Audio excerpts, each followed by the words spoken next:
There are things that should not exist anymore, not because they were destroyed, but because they were never meant to continue. Somewhere between life and death, between body and spirit, there are exceptions. And in the deep, suffocating nights of Kalimantan, those exceptions still move. The air changes first. People don't always notice it immediately, but they feel it. A strange heaviness, like the night itself is pressing down, closer than it should be. The wind slows, the insects stop, even the smallest sounds disappear. And in that silence, something else begins to take their place. Not loud, not obvious, just present. A sound that doesn't belong to anything familiar. Soft, wet, dragging slowly through the air above you. Not footsteps, not wings, not anything that should exist. And yet, it does. People who have heard it don't describe panic. They describe something worse, recognition.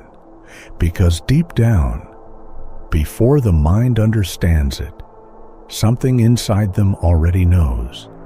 They don't look around. They don't call out. They don't run, because something older than instinct tells them, if you acknowledge it, it will acknowledge you back.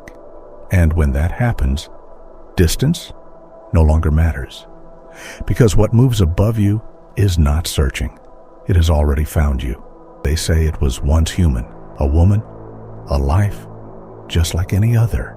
But something changed, something chosen. And now, what remains is not a person, not a spirit, not a ghost, but something far more disturbing, because it is still alive. They call it Kuyang.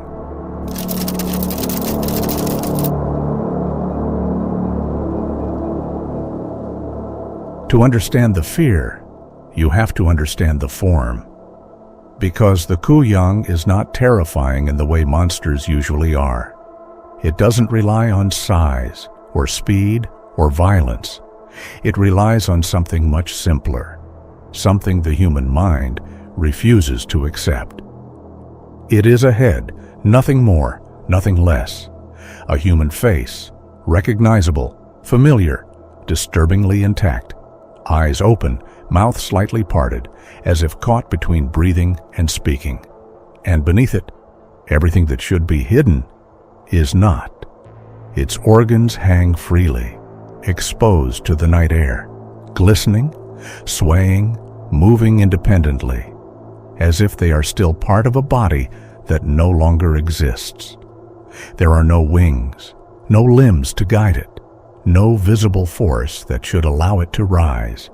And yet, it floats, not like something weightless, but like something that has learned how to ignore weight entirely. Witnesses often describe the same detail. It doesn't move erratically.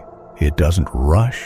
It drifts, slowly, deliberately, as if it has all the time in the world. And that's what makes it worse, because it doesn't behave like something desperate. It behaves like something certain. Certain of what it is, certain of what it's doing, certain of what it will find. And when people see it, they don't always scream. They don't always run. Sometimes they just freeze. Because the mind tries to correct what it sees, to make it make sense, to turn it into something explainable. But it can't, because there is no version of reality where something like that should exist. And yet, it does. The most disturbing part of the Kuyang is not what it becomes, it's how it begins. Because this is not something that happens to someone. It is something they choose, not suddenly, not recklessly, but gradually, quietly, a decision that forms over time, fed by something deeper than fear. Some say it begins with vanity, a refusal to age, a refusal to fade, a need to remain seen. Others say it begins with desperation, the fear of losing everything, the fear of becoming nothing, the fear of being forgotten. And somewhere in that fear, a possibility appears. Not openly, not clearly, but enough. Enough to be followed, enough to be tested. The rituals, if they can be called that, are never described the same way twice. But they all share one thing: secrecy. This is not power that is given, it is power that is taken, piece by piece, night by night, until something inside the person begins to separate, not physically, not at first, but mentally, emotionally. A distance forms between who they were and what they are becoming. People around them notice small things, a change in expression, a stillness that wasn't there before, a presence that feels slightly wrong, but never enough to accuse, never enough to prove. And then, one night, the process completes. The body lies down, perfectly still, breathing, shallow, unnatural, and without sound, without resistance, the separation happens, not violently, not painfully, but completely. And from that body, something rises, no longer fully human, but not yet something else, something in between, something irreversible. Once the transformation is complete, there is no return, not to normal life, not to normal thought, because something new takes control. Hunger, not the kind that comes and goes, not the kind that can be ignored, but something constant, something that builds, something that defines every movement, every decision, every moment. The Kuyang does not hunt randomly. It does not wander without purpose. It seeks something very specific. Blood, but not just any blood. It is drawn to life at its most fragile. Newborns, infants, mothers who have just given birth. Moments where the boundary between life and loss is at its thinnest. Some believe this blood sustains the Kuyang, preserves it, prevents decay, allows it to maintain the illusion of humanity when daylight returns. Others believe something darker, that the hunger is no longer a tool, but a master, that whatever humanity remained is slowly consumed by the need to feed. Villages speak of nights where nothing seems wrong until everything is. A baby begins to cry, without reason, not loudly, but persistently, as if reacting to something unseen. Animals grow quiet, not gradually, all at once, and the air changes. A pressure, a weight, a presence, directly above, and then a glimpse, so brief it almost feels imagined, a shape against the dark, floating, watching, waiting, not rushing, not panicking, because it doesn't need to. It knows something others don't, that eventually someone will make a mistake, and when they do, it will be ready. Fear teaches patterns, and over time, people learn not how to eliminate the Kuyang, but how to survive it. Because even something this unnatural has limits, weaknesses, not obvious ones, not easy ones, but enough. The most important detail is what hangs beneath it. Those exposed organs, grotesque, unnatural, impossible, are not just a sign of what it is. They are the key to stopping it. They can be caught, snagged, trapped. Villagers place objects around their homes, sharp objects, rough surfaces, anything that can hook what dangles in the dark. Because if the Kuyang becomes entangled, even for a moment, it loses control. It cannot move freely, it cannot escape quickly, and most importantly, it cannot return to its body before sunrise. And if that happens, the consequences are final. The body left behind will not wake. The connection is broken, irreversibly.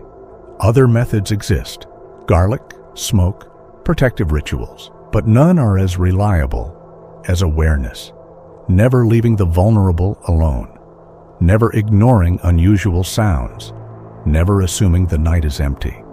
Because the Kuyang relies on one thing, a lapse in attention, a single moment, where vigilance fades, and that is all it needs.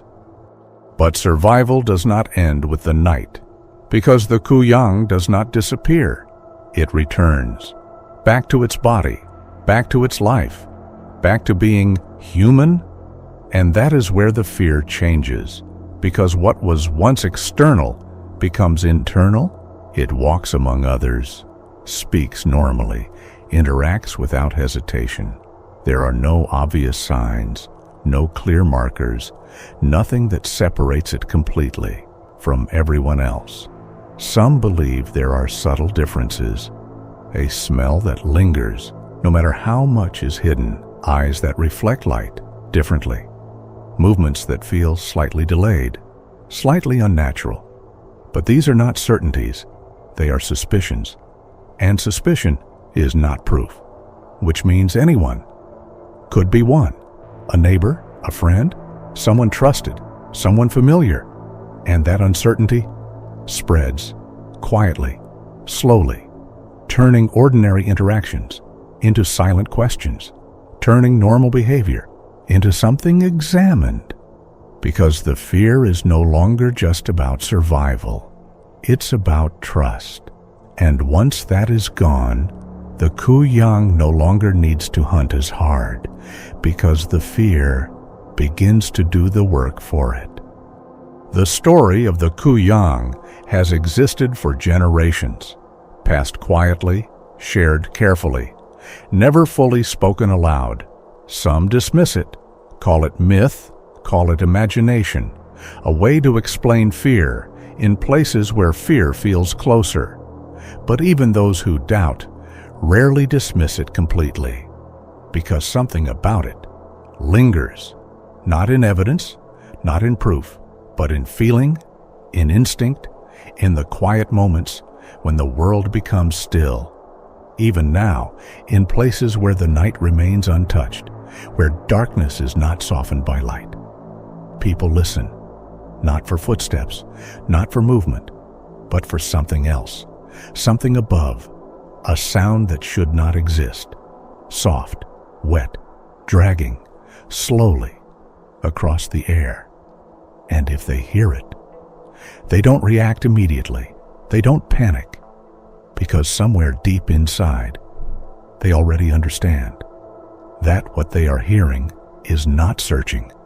It has already found them, and in that moment, the distance between story and reality disappears, because some things never stopped existing.